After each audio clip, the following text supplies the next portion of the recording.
理解説。1987年公開映画ベスト10。懐かしの名作を振り返る。ねえマリサ、1987年ってどんな映画があったのか知ってる？お、いい質問だな。1987年は映画業界にとって大きな年だったぜ。アクション、SF、ラブストーリー、日本独自の作品まで、名作が次々に公開されたんだ。へえ、そんなにたくさんあったんだ。どんな映画があったの？例えば、シュワちゃん主演のプレデター、社会派映画の金字塔、マルサの女、日本アニメの傑作、王立宇宙軍オネアミスの翼とかがあるな。ジャンルもバラバラだし、どれも聞いたことあるタイトルばかりだね。1987年って映画ファンにとっては最高の年だったのかも？その通りだぜ。1987年日本公開映画ベスト10を、10位から順番に紹介していくぞ。最後まで楽しんでくれよ。第10位、バトルランナー。バトルランナーは SF アクション映画で、主演はアーノルド・シュワルツェネッガーだ。未来社会を舞台にしていて、独裁政権が支配する世界で政府の陰謀に巻き込まれた主人公が命がけのテレビ番組に出場させられるっていうストーリーだな。テレビ番組って、まさか普通のバラエティじゃないよね？もちろん違うぜ。この世界では、犯罪者や反体制派を強制的にデスゲームに参加させるランニングマンっていう人気番組があるんだ。主人公のベン・リチャーズは軍のヘリコプターパイロットだったけど、政府の陰謀で無実の罪を着せられて、その番組に送り込まれるんだぜ。それって完全に命がけのショーじゃん。観客はそれを楽しんでるの？そうなんだよ。政府が情報を操作して、視聴者に犯罪者が罰せられるって思わせてるんだ。でも実際はただの見せしめで、正義なんて関係ない。リチャーズは番組の中で用意された強敵たちと戦いながら、仲間と協力して生き延びようとするんだぜ。なんだかイカゲームみたいな話ね。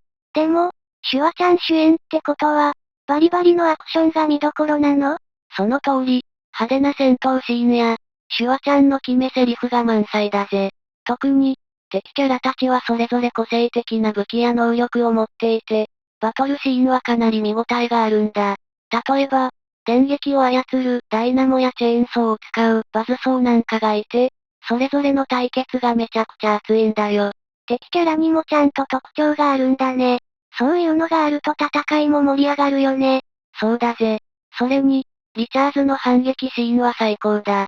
番組の裏に隠された陰謀を暴いて、ただのショーじゃないってことを視聴者に突きつけるんだ。政府が作った嘘の世界に一矢報いるっていうのが、見ていてスカッとするぜ。アクションだけじゃなくて、社会風刺の要素もあるのね。なんか、現代にも通じるテーマかも？まさにそうなんだ。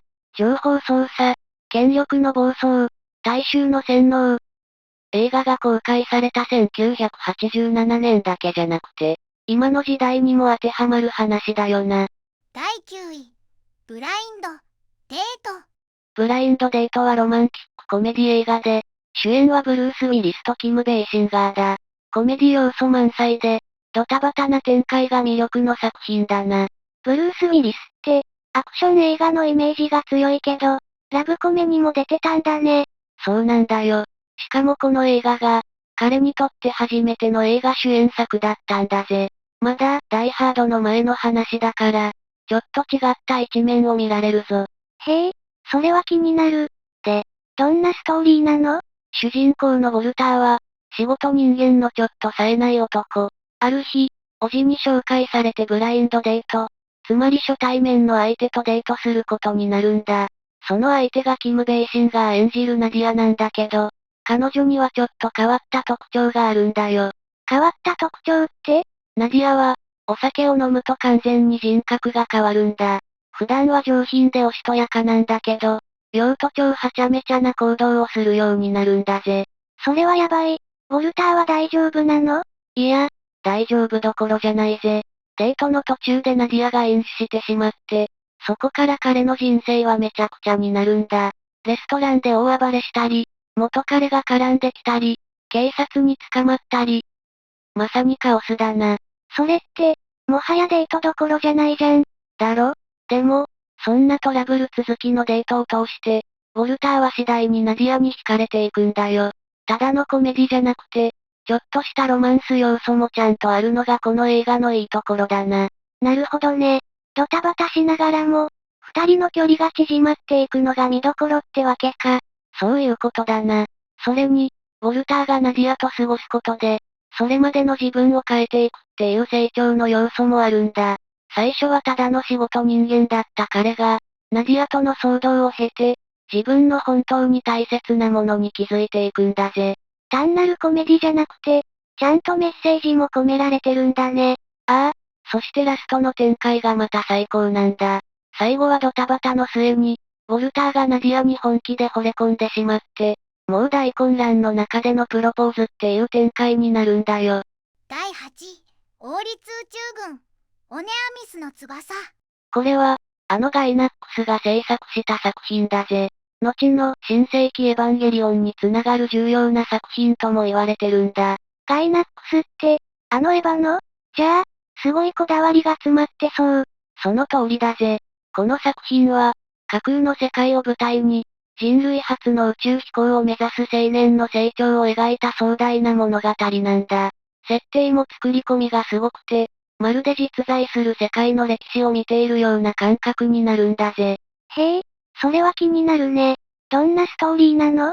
主人公の白津グラーダットは、王立宇宙軍っていう軍隊に所属してるんだけど、実はめちゃくちゃやる気がない。最初はただの落ちこぼれなんだけど、ある女性との出会いをきっかけに自分も本気で夢を持ってみようって思うようになるんだ。なるほど。最初はダメダメな主人公が成長していく話なのね。そうだぜ。しかも、この映画のすごいところは、架空の世界なのに細かいディテールまでこだわってるところだな。文化、技術、建築、言語。どれも現実にはないのに、まるで実在するかのようにリアルに作り込まれてるんだよ。そういうのって、アニメならではの魅力だよね。でも、宇宙に行くってことは、白粒はロケットに乗るの？そうだぜ。宇宙開発はまだまだ未熟な世界で、ロケットに乗るのはほぼ命がけ。成功する保証もないし、国の上層部も最初はあまり乗り気じゃなかったんだけど、白粒の熱意が周りを動かしていくんだ。すごいドラマチックな展開ね。でも、宇宙飛行って実際に成功するの？それは映画を見てのお楽しみだな。ただ、最後の打ち上げシーンは圧巻だぜ。静寂の中でロケットが飛び立つ瞬間、見ているこっちまで緊張するんだよ。めちゃくちゃ気になる。それにしても、1987年のアニメ映画なのに、そんなにすごい映像表現ができたの？できたんだよ。美術や作画のクオリティは今見てもすごいし、音楽も坂本龍一が担当してるから壮大な雰囲気が完璧にマッチしてるんだ。へえ、これはちょっと見たくなってきたかも。第7位、ダーティ、ダンシング。第7位は、ダーティダンシングね。タイトルは聞いたことあるけど、どんな映画なの？ダーティダンシングは1987年に公開されたアメリカの恋愛映画で、主演はパトリック・スウェイジとジェニファー・グレイだ。ロマンチックなストーリーとダンスシーンが魅力で、80年代を代表する青春映画の一つだぜ。へえ、やっぱりダンスがメインの映画なの？そうだな。舞台は1963年のアメリカ。裕福な家庭の少女ベイビーが、家族と一緒に避暑地のリゾートホテルに滞在するんだけど、そこで出会ったダンス講師のジョニーと恋に落ちるっていうストーリーだ。なんだか定番のラブストーリーっぽいね。でも、どうしてダーティってついてるの？それは、この映画で描かれるダンスが当時の保守的な大人たちにはちょっと刺激的に映ったからだな。ジョニーたちのダンスは、ただの社交ダンスじゃなくて、情熱的でセクシーな振り付けが特徴的なんだ。それが、ダーティダンシングって呼ばれていたわけだぜ。なるほど。だからタイトルにダーティが入ってるんだね。で、ベイビーは最初からダンスが得意なの？いや、全然だぜ。むしろ最初は不器用だったんだ。じゃあ、どうやって上手くなっていくの？ジョニーが彼女にダンスを教えるんだけど、その過程で二人はどんどん惹かれ合っていくんだ。そして、映画のクライマックスでは、ベイビーがみんなの前で見事にダンスを披露するんだぜ。おお、それは熱い展開。最後のダンスって、どんな感じなの？名シーンだぜ。映画の名曲、I've had the time of my life が流れる中、二人が息の合ったパフォーマンスを見せるんだ。特にジョニーがベイビーを持ち上げるリフトのシーンは、この映画を象徴するシーンになってる。それ知ってる。よくパロディとかでも見かけるやつだ。そうそう。あのシーンは映画史に残る名場面の一つだな。しかも、最初はベイビーの家族がジョニーとの関係を認めないんだけど、彼女が堂々とダンスを踊る姿を見て、最後には受け入れるんだよ。なんか、ダンスだけじゃなくて、成長とか家族との和解も描かれてるんだね。そうだぜ。だからこそ、この映画はただの恋愛映画じゃなくて、多くの人に愛される作品になったんだ。ちなみに、パトリック・スウェイジはこの映画で一気に人気俳優になったし、I've had the time of my life はアカデミー賞の歌曲賞も受賞してるんだぜ。ダンスも音楽も最高の映画ってことね。よし、次の作品を見ていこう。第6位、私をスキーに連れてって。私をスキーに連れてっては日本の青春ラブストーリー映画で、ホイチョイプロダクションズが制作した作品だ。スキーをテーマにした映画で、当時の若者のスキー文化を象徴する作品になったんだよ。へえ、スキーを題材にした映画って珍しいね。どんなストーリーなの？主人公の矢野文夫は、スポーツ用品会社に勤める普通のサラリーマン。仕事に追われる日々を送ってるんだけど、週末になると仲間と一緒にスキー場に出かけるんだ。そこで出会ったのが、ヒロインの池上優。彼女と出会ったことで、文夫の生活が変わっていくっていう話だな。なるほどね。スキーをきっかけにした恋愛映画なのか。まあ、そうなんだけど、それだけじゃないんだ。この映画は80年代のスキー文化をリアルに描いていて、当時の若者たちのライフスタイルやファッションまで細かく表現されてるんだよ。へえ、スキーをするだけじゃなくて、そういう雰囲気も楽しめる映画なんだね。でも、スキーシーンは結構本格的なの？めちゃくちゃ本格的だぜ。主演の三上博史はスキー経験者で、撮影のためにさらに技術を磨いたらしい。滑走シーンはスタントなしで演じてるから、スキーの魅力がダイレクトに伝わってくるんだよ。すごい。じゃあ、スキー好きの人にはたまらない映画ってこと？そうだな。この映画をきっかけにスキーブームが巻き起こったくらいだからな。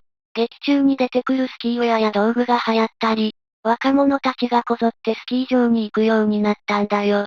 映画の影響で流行が生まれるってすごいね。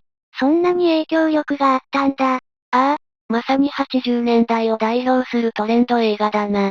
しかも、音楽も名曲揃いで、松任谷由実が手掛けた恋人がサンタクロースはこの映画の挿入歌として使われたことで、さらに有名になったんだぜ。それって今でもクリスマスに流れるあの曲、この映画がきっかけで有名になったの？そうなんだよ。映画の雰囲気と完璧にマッチしてて、今でもスキー場で流れることが多いらしいな。スキーシーン、恋愛、ファッション、音楽、全部が揃った映画って感じね。まさにそうだぜ。青春の甘酸っぱさとスキーの爽快感が味わえる名作だから、今見ても楽しめると思うぞ。第5位、竹取物語。日本の伝説、竹取物語をベースにした作品だな。ただ、単なる昔話の映像化じゃなくて、SF やファンタジーの要素が加えられてるんだ。竹取物語に SF？ それってどんな感じなの？映画版では、かぐや姫が実は異星人っていう設定になってるんだよ。彼女は地球に送られた宇宙人で、地球人との接触を通じて成長していくっていうストーリーなんだ。まさかの宇宙人設定。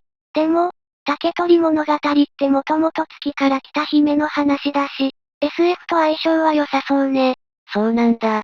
だからこの映画は、昔話と近未来 SF を融合させた独特の作品になってる。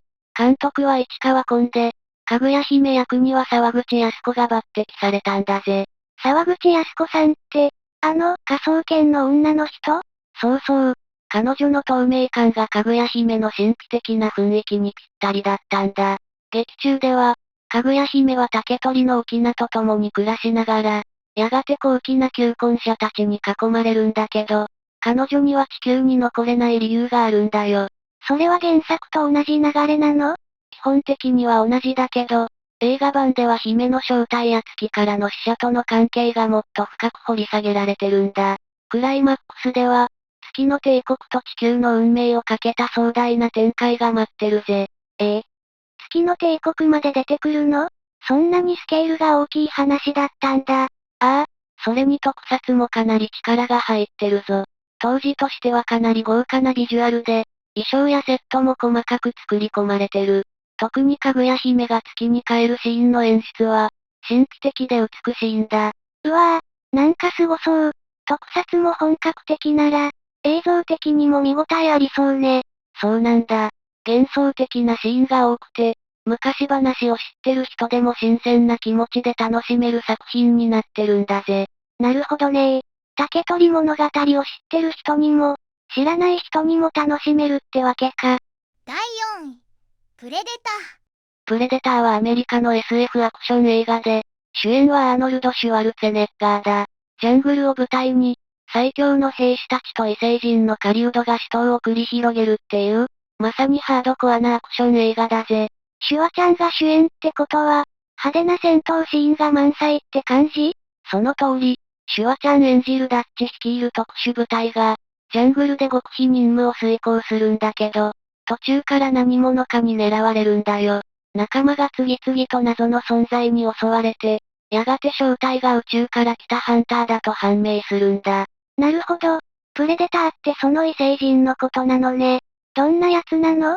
プレデターは高度な技術を持った異星人で、赤外線視覚で敵を探し、カモフラージュ機能を使って姿を消すことができるんだ。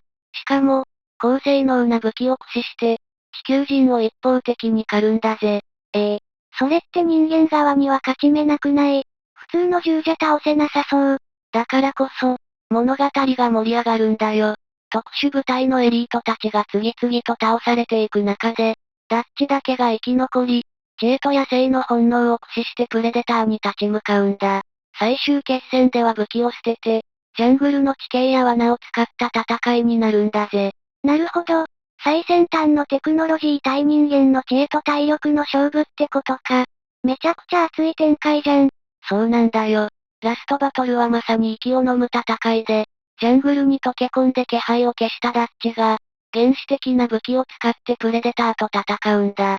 機械に頼らず、自然の力で戦うっていうのが面白いね。プレデターってめちゃくちゃ強そうだけど、倒せるの？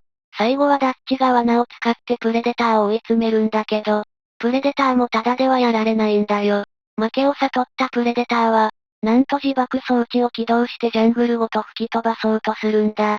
負けそうになったら自爆。それは卑怯すぎる。まあ、プレデターの種族的には狩りの誇りが大事らしいからな。でもダッチはギリギリのところで脱出して、生還を果たすんだよ。すごい。最後まで緊張感が途切れない展開なんだね。ああ、それにこの映画の魅力はアクションだけじゃなくて、プレデターというキャラクターのカリスマ性にもあるんだ。後のシリーズにもつながる人気キャラで、今ではエイリアンと並ぶ最強の異星人の一つとされてるんだぜ。第3位、クロコダイル、ダンディ。これは、オーストラリアの大自然で生きるタフな男ミック・ダンディと、都会の新聞記者数の交流を描いた作品だ。ワイルドな男と都会の女性。なんだか正反対な組み合わせね。そうなんだ。スーが取材でオーストラリアに来て、ミックのサバイバル能力に驚くところから始まる。ワニを仕留めたり、自然の中で生き抜く姿がかっこいいんだぜ。それで、彼がクロコダイルダンディって呼ばれるの？ああ、ワニと戦った伝説があるからな。でも、話はオーストラリアだけじゃなく、途中で舞台がニューヨークに移るんだ。都会に行くの？そう。ミックは初めての都会に大はしゃぎ、エスカレーターに驚いたり、ナイフを出して強盗を撃退したり、都会人とはずれた行動が笑いを誘うんだよ。ナイフで撃退。やばすぎる。有名なシーンだぜ。強盗に、これがナイフ？本物を見せてやるって言って巨大なナイフを見せるんだ。強すぎる。スーとはどうなるの？最初はただの取材だけど、一緒に過ごすうちに惹かれ合うんだ。そしてラスト、スーが地下鉄のホームで大声で気持ちを伝える名シーンが待ってるぜ。アウトバックと都会のギャップ。アクションも恋愛もあって面白そう。第2位、アンタッチャブル。アンタッチャブルはアメリカの犯罪映画で、実際の歴史を元にした作品だぜ。禁酒法時代のアメリカで、ギャング王アルカポネを追い詰める捜査官たちの戦いを描いた映画なんだ。禁酒法時代ってことは、お酒を密売してるギャングがいたってこと？そうだな。当時は酒の販売が禁止されてたんだけど、その裏で密売を仕切っていたのがアルカポネだ。彼はシカゴを支配するほどの権力を持っていて、誰も手出しできなかったんだ。それで、アンタッチャブルっていうタイトルなの？いや、アンタッチャブルっていうのは、カポネを捕まえるために結成された特別捜査班のことを指してるんだ。どんな圧力や賄賂にも屈しない正義の集団っていう意味で、アンタッチャブル手出しできないって呼ばれたんだよ。なるほどね。じゃあ、その捜査班のリーダーが主人公なの？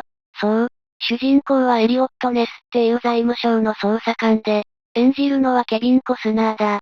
彼はカポネを逮捕するために、信頼できる仲間を集めて特別チームを作るんだ。どんなメンバーがいるの？例えば、ショーン・コネリー演じるジム・マローンっていう老練な警官がいる。彼は街の裏事情に詳しくて、ネスにとって師匠みたいな存在だな。あと、アンディ・ガルシア演じる射撃の名手ストーンもいて、チームはまさに少数精鋭って感じだ。少数でカポネに立ち向かうって、かなり危険じゃない？その通り、カポネは警察や裁判所にまで影響力を持ってるから、正面からの捜査は通用しない。だからネスたちは、あらゆる手を使ってカポネの違法行為を暴いていくんだ。めちゃくちゃスリリングな展開になりそうね。そうだぜ。特に有名なのが、シカゴ駅の階段での銃撃戦のシーンだな。ベビーカーがゆっくり落ちていく中での撃ち合いっていう緊迫感あふれるシーンで、映画史に残る名場面の一つだ。それってめちゃくちゃ印象的なシーンじゃん。でも、カポネって簡単には捕まらないよね？そうなんだよ。実際、暴力や殺人の証拠はつかめなかったんだけど、最終的に彼は脱税の罪で裁判にかけられることになるんだ。脱税で捕まるの？なんか意外な結末ね。そこが面白いところだよな。